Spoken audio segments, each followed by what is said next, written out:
नमस्कार मित्रांनो, लपंडाव या सिरियलमध्ये खतरनाक ट्विस्ट पाहायला भेटणार आहे। मित्रांनो, दाभाडे मावशींना काना ड्रायव्हर असल्याचं सत्य कळणार आहे। ते कसं तर चला पाहूया। मित्रांनो, तेजस्विनी कामत म्हणजे सरकारने स्वतःचाच फोटो जाळून तिचा स्वतःचा इगो सॅटिस्फाय केलेला आहे। कारण सखीला तिची आई पाहिजे आहे आणि सरकार ते मान्य करायला तयारच नाही। सरकार हे मान्य करतात की मी सरकार आहे आणि मी सरकारच राहणार। तर मित्रांनो, आता सखी फार हर्ट झालेली आहे, बिचारी रडत आहे आणि त्या घरात बाकी कुणीच नाही बरं का, फक्त एकच आहे जो माणूस म्हणजे तिचा काका। तिचा काका भलेही दिवसभर नशेत का असेना, पण त्याचं सखीवर खूप मनापासून प्रेम आहे।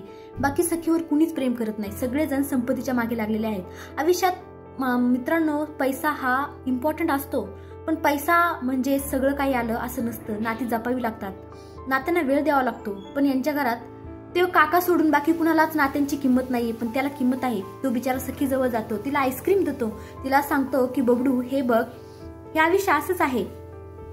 प्रॉब्लेम येतात, संकट येतात, पण त्यांना फेस करायचं असतं, त्यांच्या पाठीमागे धावायचं असतं, ना की त्यांना सोडून जायचं असतं। मित्रांनो, असं म्हटलं जातं की प्रवाहाच्या दिशेने पोहण्यापेक्षा प्रवाहाच्या विरुद्ध दिशेने पोहायला शिका। याचा अर्थ म्हणजे असाच की संकटांना घाबरू नका, तर संकटांना फेस करायला शिका। आणि तेच तिचा काका तिला समजून सांगत आहे की सखी हे बघ, काना चांगला मुलगा आहे आणि तुझ्या आयुष्यात तुला हे सगळं फेस करायचं आहे। त्यामुळे तू आता असं रडत बसू नको, तुला प्रॉब्लेमला फेस करायचंय, त्यामुळे तू लढ, तू संकटांना फेस कर, ना की तू हार मान।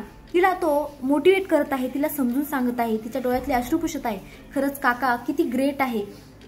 तर मित्रांनो, इकडे काना सुद्धा विक्रमला ज्ञानाचे धडे पाजत आहे की सखी माझ्या आयुष्यात येणार आहे आता, त्यामुळे कसं त्याचं आयुष्य खुलणार आहे याचे तो धडे त्या विक्रमला देत आहे।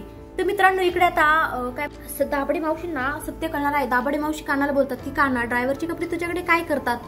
बाप रे, खतरनाक। आता मावशींना सत्य कळणार आहे।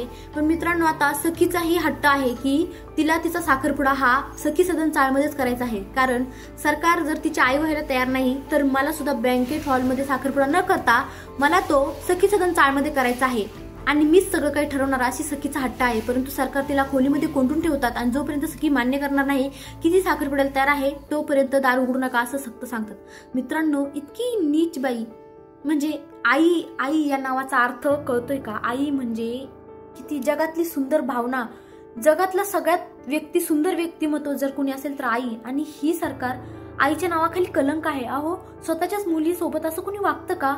असं कोणी करू शकतं का? तुम्हाला काय वाटतं मित्रांनो?